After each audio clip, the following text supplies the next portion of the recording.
So this video is a day late because the original video was about turning red and racism and misogyny, but while I was editing the day before it was supposed to come out, I heard that there was a Disney walkout this week, and employees have asked people not to use Disney products, so like no Disney Plus or Hulu or ESPN, Disney games, or watching and making reviews of Disney intellectual property, which is like everything at this point.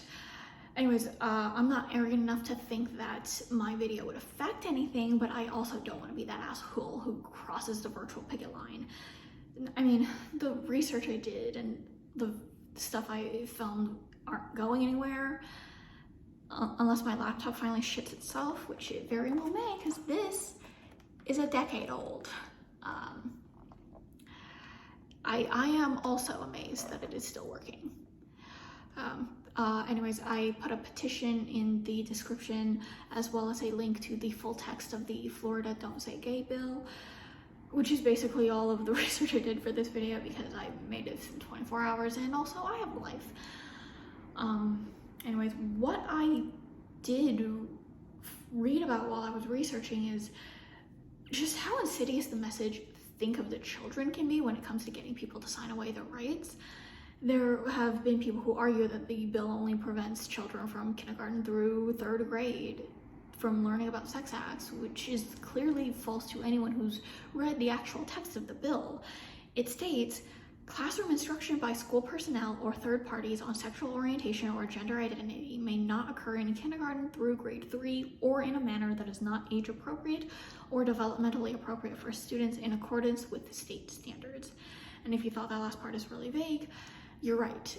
It was written that way on purpose. Like, one Republican senator pointed out that the bill would ban lessons that mention children having two parents.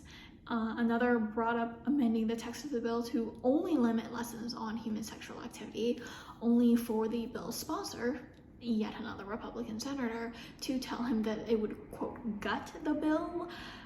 So clearly this wording is meant to be so vague that just about anything could be a violation in order to make the risk of getting sued or fired or whatever else scare people out of doing anything. And literally, like, by sue, I mean it allows any homophobic parent to file a lawsuit if they think anything taught to their child, including the fact that queer people exist even after third grade, is inappropriate. Even if they lose, lawsuits cost a lot of money. You know, it's being framed as parental rights and education, but it's really just assuming that the mere mention of queer people is going to, quote, indoctrinate people into thinking they can pick their gender or date someone of the outside of the opposite sex. The horror. Honestly, if you think kids will never come across a gay couple or trans people in their lifetime, like, you don't live in reality. I mean, this isn't even getting into gay and trans children. Like, hello, boys and girls. This is an example of gender language that you've heard probably like 5 times today. I mean, how many fairy tales do we read to children that feature a man marrying a woman at the end? We'll make straight onesies for infants, but people like to act like heterosexuality doesn't have that last part attached to it.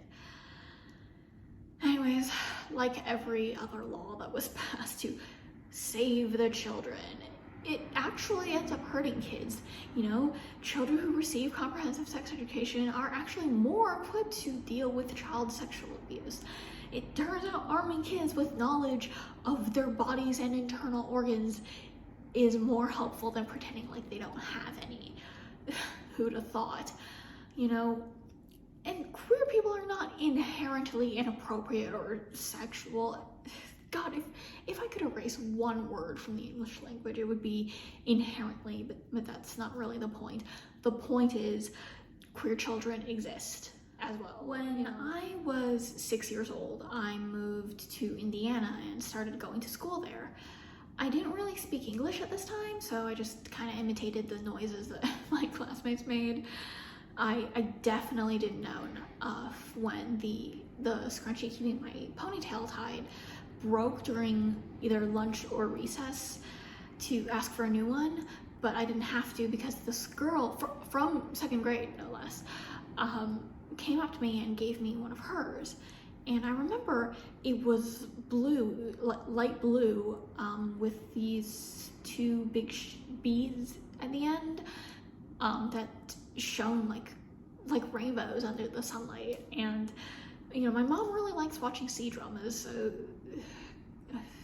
I don't remember if the guy was proposing or actually getting married, because it's been like 2 decades, but he either tied a ribbon or clasped a bracelet around his wife's wrist. Anyways, the point is, I thought that marriage was anytime a taller person gave a shorter person some shiny circular thing. So I spent, I think, the next week telling everybody that I was married to this girl. And then the teacher pulled me aside to tell me that the principal wanted to talk to me. And yeah, I thought it was an honor at first, because I'd always been a pretty good student, and I'd gotten like this math award certificate recently. So I had this green velvet dress that was pretty uncomfortable and scratchy, but it shone under the light, and I asked my mom to sew these white satin roses along the hemline.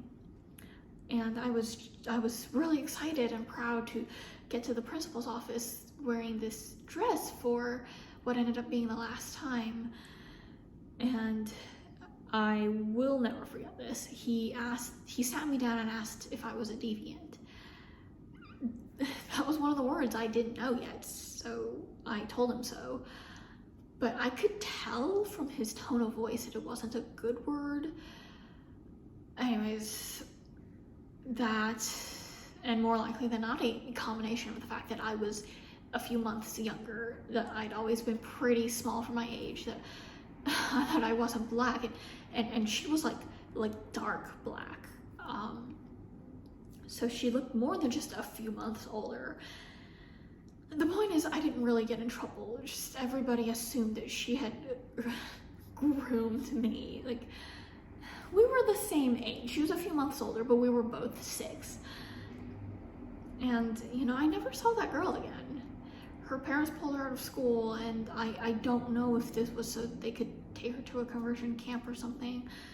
I hope not, but even if I'm right, her life was basically completely derailed over this, and I spent a lot of time trying not to feel guilty, because I basically got off scot-free, and sometimes I feel like I should have explained harder, avoided this outcome somehow, but I know logically that I was a scared 6-year-old girl with very limited English who didn't know what was at risk, and realistically could not have changed the outcome even a little bit.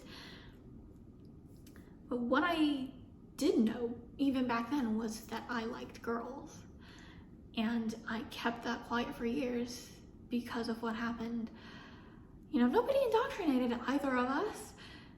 She had a crush, like lots of girls in elementary school do. I had fanciful ideas of what marriage was, like lots of girls that age do. But it was a problem, because we were both girls, so that wasn't allowed. I don't know what happened to her. It's been long enough that it's entirely possible she's completely forgotten about me. But, seeing as I just made a video about this 20 years later, maybe not. I'm not willing to say my full legal name to the internet that I went by back then, on the off chance that she watches this video. And I'm definitely not willing to say what I think her full name was. I don't really remember her last name. But I didn't really make this video for her specifically. I made this video for all the other little girls like me and like her. I hope you had a happier ending than we did. I ended up pretty okay, so no matter what, there's still the possibility of a bright future ahead for you. And anyways,